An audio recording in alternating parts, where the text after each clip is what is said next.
Rəcəb ayında ən əhəmiyyətli ibadətlərdən biri oruç tutmaqdır. O qədər oruç tutmaq təkid olunub ki, oruç tuta bilməyənlərə də bu ayda çıxış yolu qərar verilib. Yəni, ilk növbədə bu ayda oruç tutun və böyük savabları əldə edin. Amma o savablar əlinizdən çıxmasın deyə, oruç tuta bilmirsinizsə, onda o savablar əlinizdən çıxmasın, heç olmasa bir miqdarı əldə olunsun deyə bəzi duaları oxumaq məsləhət görülmüşdür. Əziz Peyğəmbərimiz Allahın salamı olsun ona və əhl-i beytinə öz hikmətli kəlamında belə buyururlar.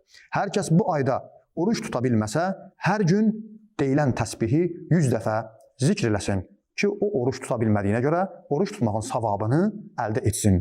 Subhanəl ilahil cəlil, subhanə mən la yənbəğit təsbih illə ləh.